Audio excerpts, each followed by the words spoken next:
2007, the ultimate finisher's boot was the Nike T90 Laser. In 2013, it was the Nike Hypervenom. And now, it's the Phantom Venom, and this one is the best of the bunch. And as I set out to review it, I went back to school to visit my old chemistry class.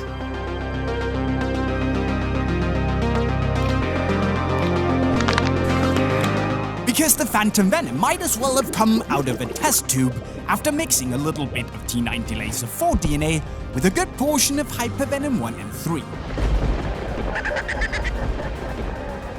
It's made with a full Flyknit upper, a honeycomb-like textured forefoot, and striking fins on the inside to make you even more lethal. And I mean, if Nike wanted to make the Hypervenom influence less obvious, they should probably have found a different name altogether instead of just shuffling the words around. Being honest, I had my doubts about the boot, but they only lasted as long as it took me to get the Venom out of the box and onto my feet.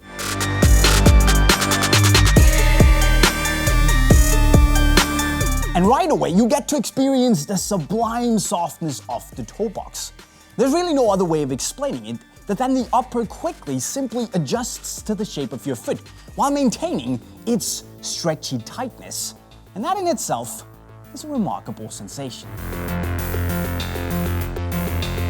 Because the Venom is snug, but without ever feeling uncomfortable, and it has this knit, soft color that almost snuggles your foot, and then also a reassuring, secure, and comfortable fit in the heel.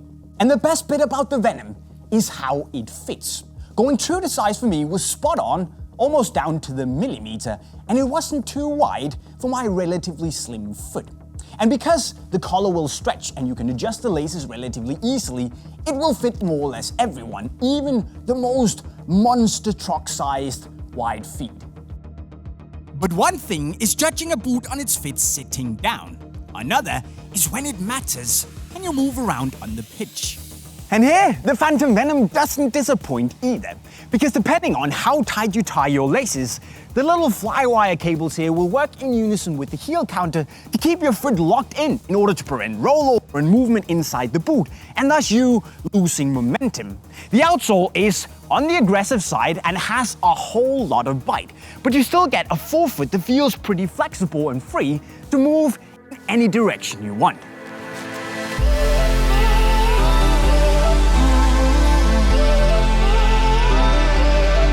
On the matter of touch, Nike wanted to ensure that even in a classroom full of chemicals, the Phantom is still the most venomous thing around. Pun very much intended. Of course, no boot is gonna give you a better shot, but with that in mind, the Venom feels pretty good on the ball. The toe box here feels weirdly tacky and almost wax-like, which gives you a feeling of a bit extra grip on the ball. And then there is the strike zone, which honestly I was a bit afraid was going to be too stiff and chunky and in the way. But honestly, it moves well with the foot and gives a bit of extra punch when you shoot.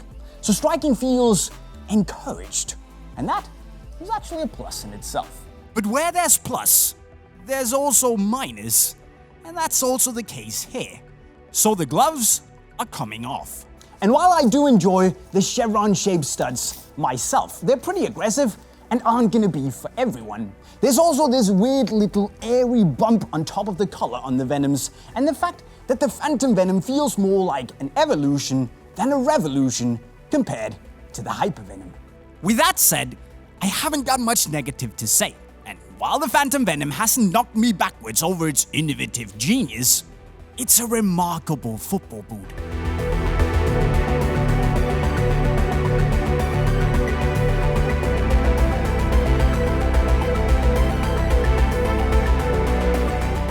Okay, T90 Laser IV and Hypervenom 1 disciples might not get a one-to-one replacement, but the Venom captures the same vibes and delivers a great boot that might actually end up swaying me from the mercurials, and that's a pretty big thing. But if you like the Phantom Venoms too, you can buy them right now if you click the link right over there. Also, make sure you subscribe to our channel with the notifications on, and finally go learn more about the Phantom Venom by watching our tech talk right down there. With that said, guys, I'm signing off. Cheerio.